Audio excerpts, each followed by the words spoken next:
So, what was it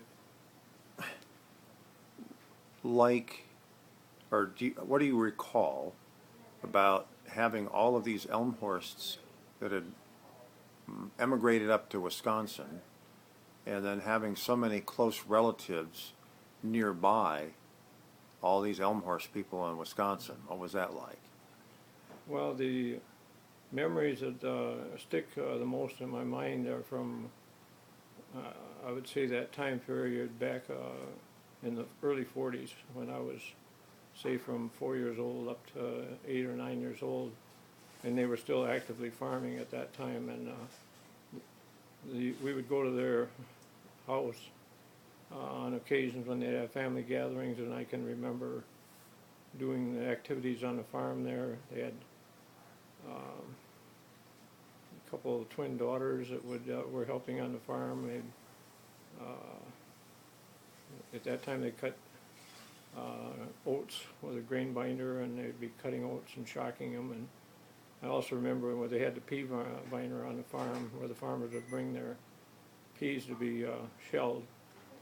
And as kids, we could go over there and catch a few peas as they came tumbling out of the machine. And then you grew up on a farm yourself. So your father kind of carried on the family tradition of farming. So being part of a dairy farm is something you kind of grew up around. Yeah, we all helped farm. We had to get out and milk the cows morning and night. We each had our, I had three. I guess they each divided them up or something like that. My two older brothers and my dad, and we would do the milking by hand.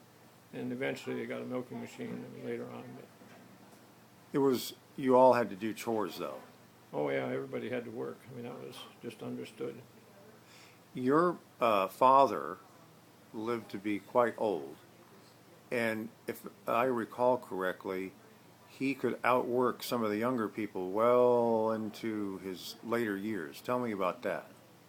Well, I can remember going there when he was probably well into his 80s, and you'd have to find him. He'd be out in the woods with his tractor and his little trailer and cutting wood, and he was able to work right up, I mean, almost to the time he died.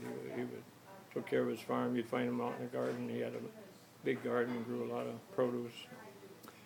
So you yourself, after you retired from working in the city, you moved out to the country, and you still have some cattle.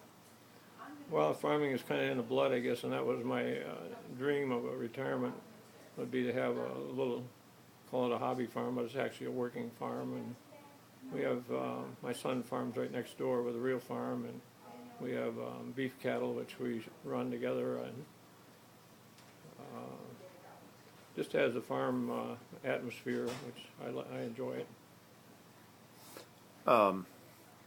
So if there was some kind of defining characteristic of the Elmhorst clan up there in Granton, a couple of them, what do you think they'd be? Well, they're noted to have strong convictions and opinions, and they know what they believe, and they live lives that are governed by principles that they live by. If I recall correctly, too, they like to get in long discussions in solving all the world's problems. You've characterized them, I think, very accurately. They, some of them more or less, but they do get involved in politics, and they're generally of quite a conservative stripe. They hold the traditional family values and the values that made this country great, we believe. Great, that was good.